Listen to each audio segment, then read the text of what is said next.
They said the farm cleansed lost souls. I learned it devoured them. The night they dragged me in, the stars were swallowed by smoke and prayer. They told me my suffering would purify the land that I was chosen. But the man holding the knife looked at me like he was begging me to run. His name was Noah. From the first moment, his voice didn't sound like the others. It wasn't chanting or commanding. It trembled.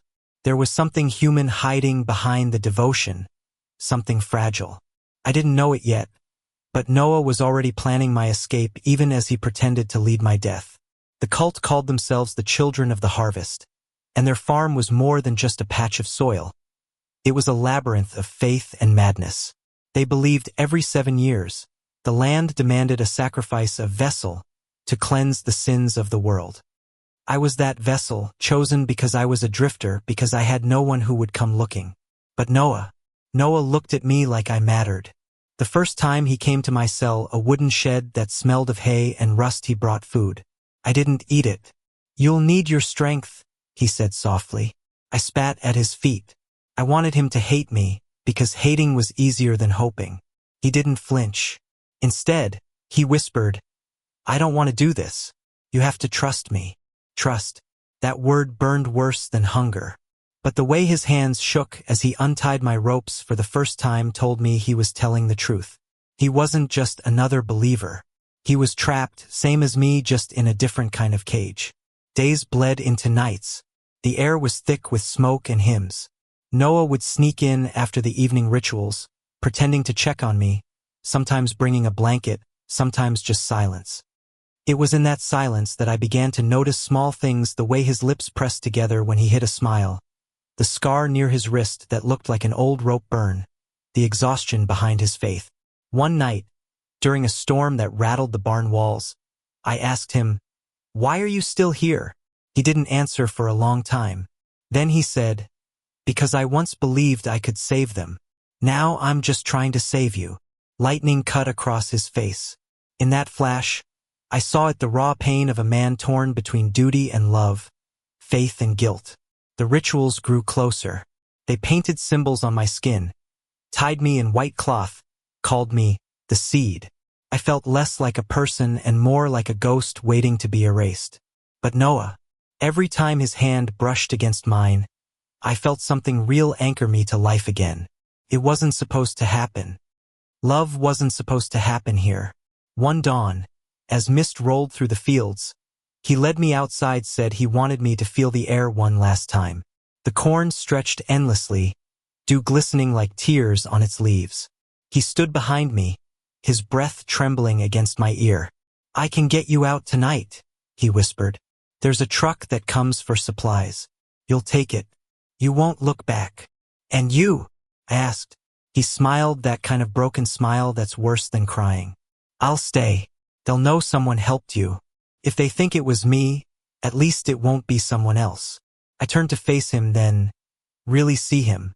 The light caught the curve of his jaw, the veins in his neck, the faint bruise near his collarbone. He looked like a man already halfway to heaven. "I can't leave you," I said. "You have to." He leaned in, just close enough that his forehead touched mine. It wasn't a kiss, not yet.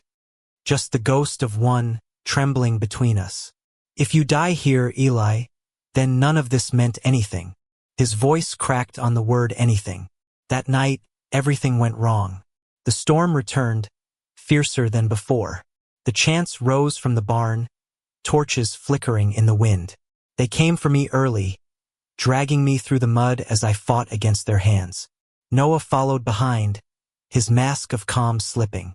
I screamed his name once, just once, and that was enough to damn us both. He stepped between me and the knife. The crowd gasped. The elder shouted, calling him a traitor, a fallen child. Noah didn't move. "If this land demands a soul," he said, "take mine." The knife fell, and everything after that, the screams, the chaos, the blood blurred into a nightmare. I don't remember running. I don't remember how I reached the road. Only the rain and the echo of his voice telling me to live. Took me 3 years to come back. I told myself I never would, that the farm, the chance, the fire were all behind me. But grief has a way of circling back, like smoke that never truly clears. Every night I dreamed of him, standing in that storm, his eyes the last light before everything went black. I thought Noah died that night. The news called it a mass cleansing. They said the cult perished in the fire they started themselves. No survivors. No bodies identified. Just ashes and whispers. I built a new life in Chicago, waited tables, learned to smile again. But inside, I was still back in that barn, hearing his voice say, "Live." Then one evening I saw him. It was on a rainy street corner, a man in a long coat, holding a stack of flyers that said Rehabilitation Center for former cult members. I almost didn't look twice.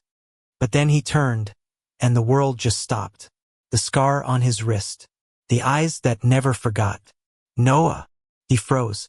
The flyers slipped from his hand, scattering like pale leaves. For a second, neither of us breathed. The city noise faded, just wind, and rain, and the thundering of my heart. "I thought you," I started. "I know," he said softly. "I thought so too." He told me everything over weak coffee and shaking hands. He had been pulled from the fire by a stranger, half-conscious. His lungs burned, his faith shattered. He spent years in hiding, working with groups that helped others like him, people lost in belief, broken by devotion. He didn't know I survived. When he finally looked up at me, his voice cracked. "I never stopped hoping you did." For a long time, I didn't know what to say. Words felt too small for everything that had been lost and found again. So I just reached across the table and took his hand. It was still warm, still trembling, still his. That night we walked by the river. The rain had stopped, but the air smelled like thunder, that same scent that once carried our fear. We didn't talk about forgiveness. We didn't need to. Every step beside him felt like a piece of the world falling back into place. He smiled at one point, a little shy. "You look different. So do you." "I don't lead anyone anymore," he said. "Just try to help them find what's left of themselves." "And what about you?" I asked. "Have you found what's left of you?" He turned to me, eyes reflecting the city lights like distant stars. "I think I just did." We went back together that summer. The farm was still there, or what was left of it. Charred wood, half-buried bones of barns, and fields overrun by weeds. The wind moved through the ruins like a sigh. I thought I'd feel fear again, but I didn't. Just peace. Noah walked beside me, slower now, as if the land might still remember his steps. "This is where it ended," he murmured. "No," I said. "This is where it began." We stood where the altar had been. There was nothing left but dirt and silence. I knelt, touched the ground, and whispered, "Thank you." He looked at me, puzzled. "For saving me," I said. "Even when you couldn't save yourself." His throat tightened. "Eli, I didn't just save you. You saved me too." There were tears, then quiet ones, honest ones. He reached out, brushed my cheek, and for the first time in years I didn't flinch. His touch wasn't guilt anymore. It was home. When he leaned in, our lips finally met. It wasn't the desperate kiss of two men escaping death. It was slow, trembling, full of everything we'd never said. The air around us hummed soft wind, distant thunder, life. Afterward, we sat in the grass, watching the sun rise over the wreckage. The sky was bleeding gold, washing away the gray. "What now?" I asked. He smiled faintly. "We plant something new." So we did. Not crops, not the kind that feed hunger, but the kind that heal memory. We built a small shelter, turned the land into a retreat for those searching for peace. People came, lost souls, survivors, the broken and the hopeful. Noah taught them to breathe again. I taught them to listen. Sometimes, late at night, when the wind moves through the tall grass, I swear I still hear the old hymns, but softer now, like they've been forgiven too. One evening, Noah found me standing in the field, watching the stars. He wrapped his arms around me from behind, his chin resting on my shoulder. "Do you ever think we were meant to find each other?" he asked. I smiled, feeling his heartbeat against my back. "No," I whispered. "We just didn't let go when the world tried to tear us apart." He laughed quietly. That's close enough to fate for me. And there, under the endless American sky, between ruin and rebirth, we stood two men who had walked through darkness and come out holding light. Love didn't save us from the fire, but it gave us a reason to keep walking through the smoke. And that, I think, is the truest kind of salvation. Thank you for listening. Don't forget to like and subscribe to stay updated with the latest videos.